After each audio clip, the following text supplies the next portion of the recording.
director of the NASA Ames Research Center in Silicon Valley, California. We are one of 10 NASA centers, but by being in Silicon Valley, we are the center for new innovation and also for partnerships in space and aeronautics with non-traditional partners. Columbia is very active in creating new space programs, including small satellites, astrobiology. Several years ago, Columbia was the first country in Latin America to join our Astrobiology Institute, which is the search for life in the universe. So this is the second astrobiology conference, and I was invited to come and figure out how we can expand cooperation. We're having a very good trip because I think there's a lot of opportunities for us to work together. Well, I think there's several messages. The first one is that space really is the final frontier. No single country can afford to do it all by themselves. This is an effort of all mankind. So the first message is we're anxious to work with partners around the world. We are particularly interested in Latin America because you're our neighbors. And we have a lot of economic ties and cultural ties and so forth. Second I've been very impressed with the innovative spirit. I think that this is the way that we'll all move forward together. We're particularly interested in how we can work together in aerospace startups, but also to say that one of the most exciting science questions is, are we alone in the universe? And that's the fundamental question of astrobiology.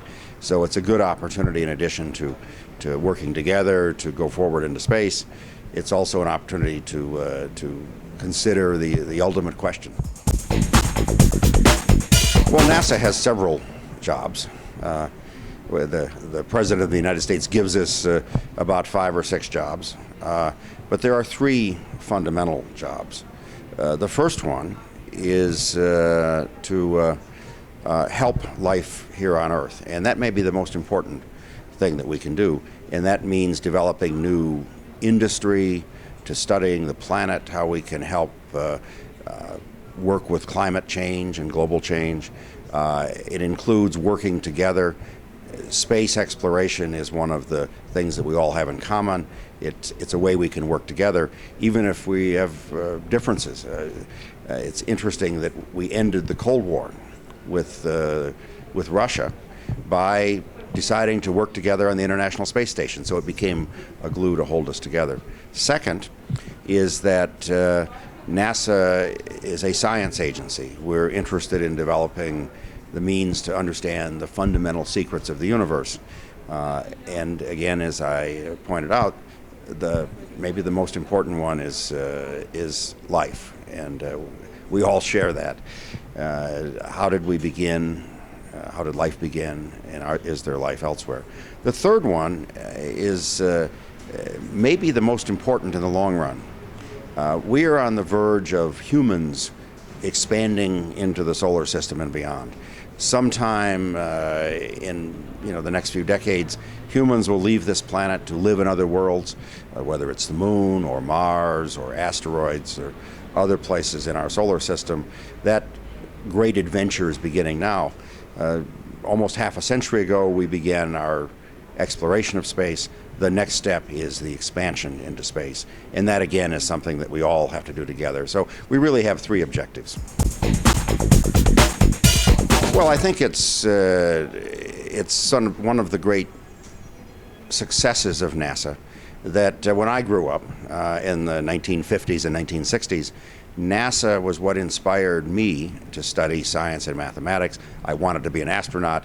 I almost got selected but didn't, so I became a scientist. But it's been a big inspiration. Now we are finding that we have problems inspiring our young people. So NASA has the job of talking about the wonderful new things we're doing and inspiring young people. I have seen that same interest here with the young people in Medellin, starting with some of the kindergarten students in Santo Domingo. Yesterday I saw the science fair projects, very exciting programs. One young man was talking about taking chicken eggs to the moon, and others were talking about how we live on the moon, how we live in space. So space can be a very big, exciting thing. I think my message to young people is the future is wonderful, but you need to work hard. You need to study hard. You need to go to school. You need to study technical skills, and you need to think about how you can build something new, build new industry, and eventually you may be the first person that sets foot on Mars.